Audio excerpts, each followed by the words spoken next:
There is a hidden language, one that's been carved into stone, woven into architecture, whispered through symbols, and left in plain sight for centuries, but only a few have ever truly seen it. The rest of the world walks past it every day, blind to the blueprint, deaf to the code, because this language wasn't designed for the eyes, it was designed for the soul. These weren't just architects, they were mystics in disguise, builders of cathedrals, yes, but also of consciousness. The Freemasons didn't just construct temples out of limestone, they constructed a philosophy, a living geometry, a roadmap for the soul's evolution, and the symbols they left behind, the square, the compass, the stairway, the eye. They weren't decorations, they were messages. Messages about you, because the temple they were building was never just a structure, it was a reflection of the inner self. You see, once you begin to read this symbolic language, once you understand what the Freemasons truly encoded into their art, architecture, and allegory, you'll never look at the world the same way again, because it's all around you, right now. And it always has been. The spiral staircase in that ancient church, a metaphor for ascension, the eye above the pyramid, not surveillance, but awareness.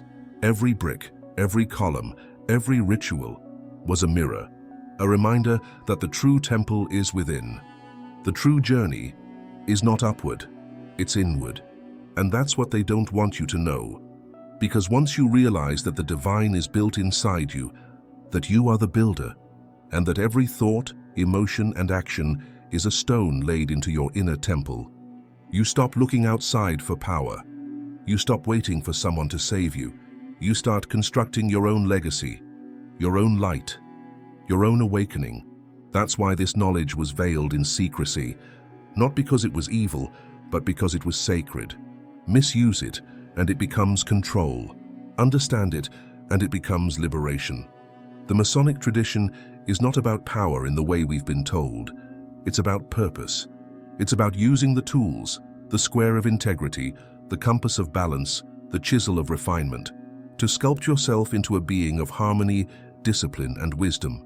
But this isn't theoretical, it's practical, and it starts with seeing. Because once you see the symbols, truly see them, they begin to speak. They speak in silence, in patterns, in numbers and ratios and forms that echo back the structure of the universe and the structure of your soul.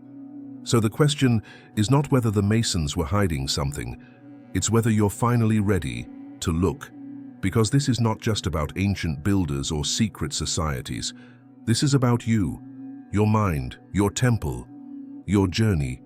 And once you begin it, once you pick up the tools and start to build, you'll never look at the world or yourself the same way again. The journey of the builder is not made of bricks and mortar. It is made of choices, of patterns, of inner tension and transformation. Imagine for a moment that you are the builder, not metaphorically, but truly. Every thought you think, a stone. Every decision, a beam. Every challenge you face, a test of structural integrity. This is how the Freemasons saw life, not as a series of random events, but as a sacred architectural process. They didn't worship symbols, they used them, because each symbol is a tool. The square teaches discipline, moral clarity, right action. The compass teaches restraint, the ability to draw a circle, to limit excess, to find balance. And the all-seeing eye is the observer, the part of you that watches everything, without judgment, but with total awareness. These aren't ancient decorations, they're instructions, left behind for those with eyes to see. And here's what most don't realize. The builder is not alone on his journey. He is confronted always by three forces: thought, emotion, and action. The mind, the heart, the will. At first, these forces feel like allies, but they quickly become obstacles. Thought becomes doubt. Emotion becomes chaos. Action becomes recklessness. And the temple within begins to fall apart. But here lies the key. The same forces that threaten to destroy you are the ones that will refine you if you master them. That is the secret buried beneath centuries of allegory. You don't run from these forces. You align them. You balance the triangle of being. You discipline thought. By seeking truth over illusion, you guide emotion by letting it flow, not consume. You direct action by tying it to purpose, not impulse. This is the builder's inner initiation, not a ceremony, but a choice, a daily refinement of the self. You become your own sculptor, cutting away false beliefs, carving your soul into clarity. And when you do this long enough, consistently enough, the temple starts to take form again. Not outside, inside. And what begins as survival becomes self-mastery. This is why the Freemasons speak of resurrection, not as a myth, not as superstition, but as a transformation of identity. The builder who struggled with noise, confusion, temptation becomes the master, the one who can see clearly, build wisely, and live in integrity. But no one else can do it for you. No teacher, no book, no ritual. The tools are here, the path is here, the symbols are all around you. But you must choose to build. You must choose to rise. You must choose to see what others refuse to see, that every external structure is a reflection of the inner world, that every empire begins in the mind, that every legacy is built one conscious choice at a time. This is what the Freemasons encoded into stone, not just knowledge, but a blueprint for awakening. Because when you understand how to build your inner temple, nothing outside of you can shake it. To build the inner temple is to face both light and darkness, not just around you, but within you. In Masonic tradition, these aren't opposites to be conquered. They are forces to be balanced. Light represents knowledge, awareness, vision, the clarity that comes when truth is revealed. But darkness is not evil. Darkness is the womb of creation, the place where transformation begins. It is silence before sound, the unknown before realization. The builder learns early that darkness is not something to escape. It is something to enter with courage, because only in darkness can the light mean anything at all. Imagine a single flame, flickering in total blackness. That flame is your awareness, your capacity to illuminate your own life. But that flame only becomes powerful when you're willing to carry it into the shadows of your mind. This is why the journey inward is not comfortable. It's sacred. The Freemasons taught that the void, the unknown, is not to be feared, but explored. That your painful experiences, your suppressed memories, your moments of confusion and doubt are not mistakes. They are stones. And how you lay them determines the shape of your temple. The dark and the light are both builders, and the master is the one who knows how to use both.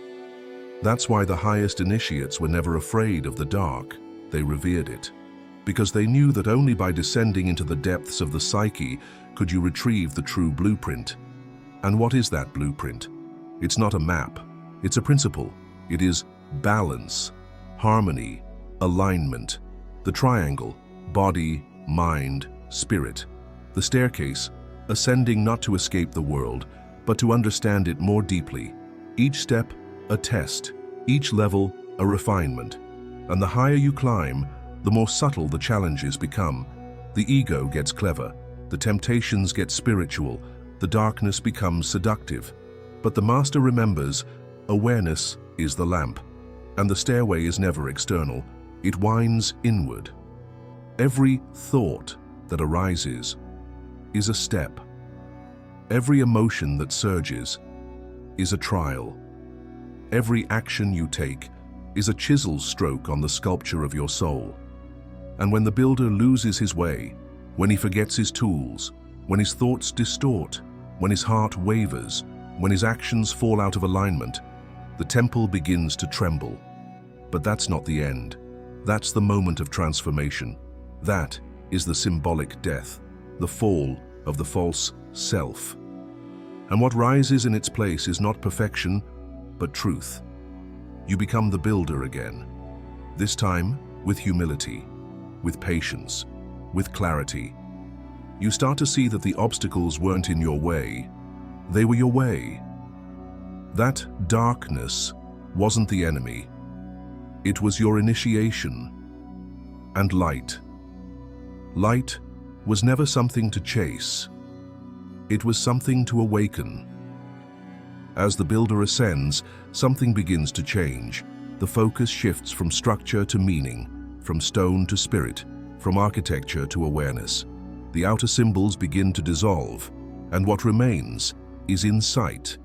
That's when the all-seeing eye appears, not as an external god, not as a watcher in the sky, but as the awakened observer within. In Freemasonic tradition, the eye of providence is not surveillance, it is consciousness. It is what sees behind the mask. It is the part of you that can watch your own thoughts, question your own intentions, and hold yourself accountable, without shame. This is why it sits atop the unfinished pyramid. Because the pyramid is your evolving being, your growing temple. And the eye, it represents the moment you become fully awake, fully aligned, fully responsible. But responsibility is not weight, it's power. The power to respond to life from a higher place. The triangle that frames the eye, body, mind, spirit, is not just geometry, it's the secret of wholeness. When all three are aligned, when the physical body, the thinking mind, and the eternal spirit vibrate in coherence, the eye opens, and when it does, illusions fall. The noise of the world loses its grip. The lies you believed about yourself, unworthy, broken, alone, begin to dissolve. You don't become perfect, you become clear.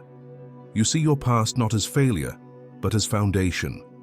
You see your challenges not as punishment, but as purification. You begin to see through the illusion of separation and into the unity behind it all. That's what the eye reveals, that every part of your life has been building you, calling you, shaping you into a living temple. And here's where it gets even deeper. The eye doesn't just look outward, it turns inward. It forces the builder to ask the hardest question of all: am I building with integrity? Not just when others are watching, but when I'm alone, when no one will know, when the world is silent. Because in those moments, the eye becomes a mirror, and you see not who you pretend to be, but who you truly are. That's why the eye is powerful and terrifying, because true sight always is.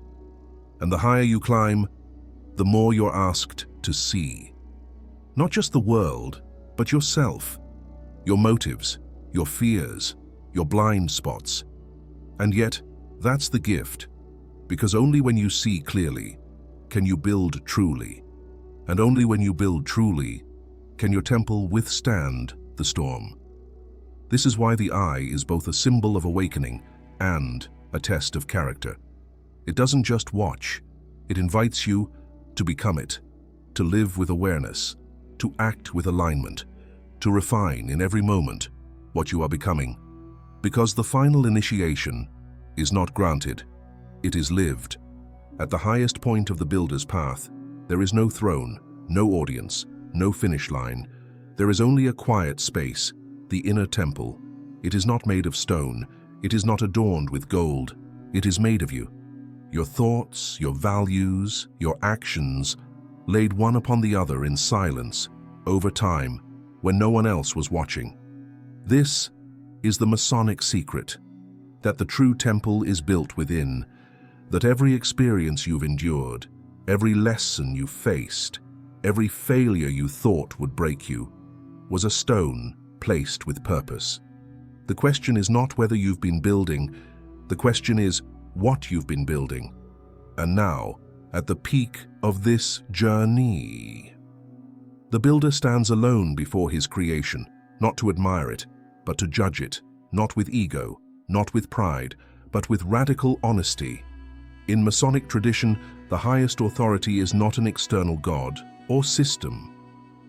It is the inner judge, the observer, the one who sees clearly whether the life you've built is in alignment with truth or illusion. You become both architect and evaluator, both the creator and the compass. And this is the final revelation, that no one else gets to define the worth of your temple. Not society, not tradition, not even your past. Only you, with the eye open and the soul bare. You assess the strength of your walls. You test the integrity of your foundation. You examine every chamber of your inner world, and you ask, is this built from truth, or from fear, from alignment, or from appearances, from who I really am, or who I pretended to be? This final judgment is not about shame, it's about evolution. Because once you see, you can rebuild, stronger, clearer, higher, not for glory, but for resonance, for legacy. Because the temple you build within becomes the energy you emit without. And that energy shapes everything, your relationships, your decisions, your destiny. That is the ripple effect the Freemasons hinted at, that a builder who works with truth can alter the very frequency of the world. And the one who doesn't lives in a structure destined to crumble. So I ask you now, what temple are you building? What tools are you using? And are you ready to step fully into the responsibility and the power of being the builder? Because if you are, the symbols will speak to you. The path will rise to meet you. The eye will open from within, and you'll begin to build not from the outside in, but from the inside out. That is the Masonic way.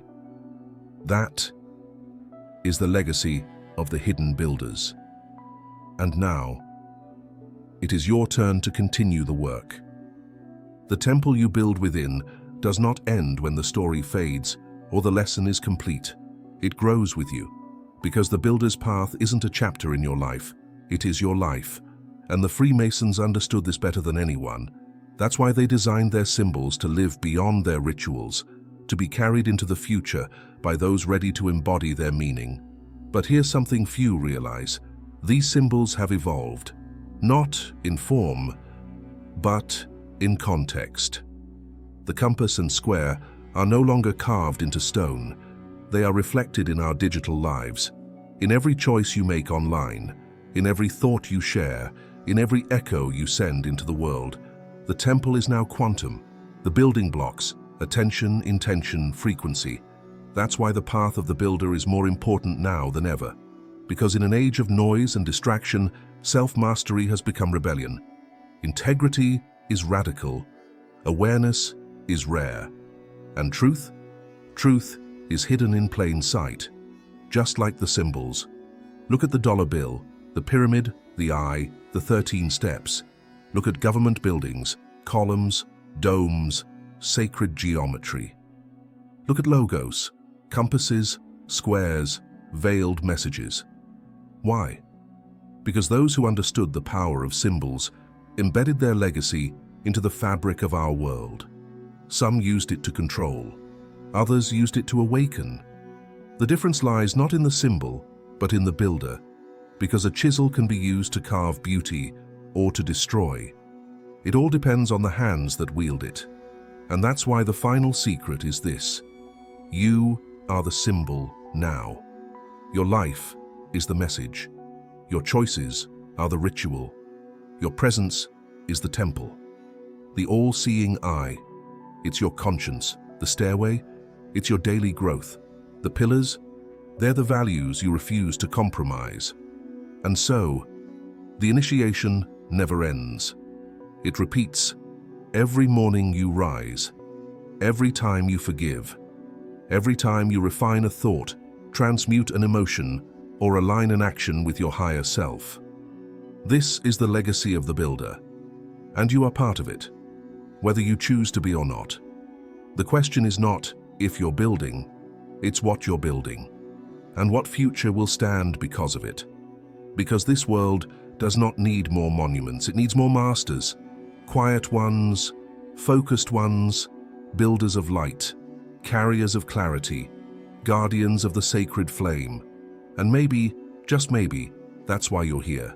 Not just to watch, but to remember, to rise, to see, and to build. If you're finding value in these revelations, be sure to like, comment, and subscribe to stay connected to the deeper truth. Let me know in the comments if this perspective shifted something in you, and type, "I'm ready" if you feel the veil thinning and your hidden energy awakening. Thank you for walking this path of ancient remembrance with me. Until next time, stay curious and stay aligned. And if you haven't yet, join the Mystery School today.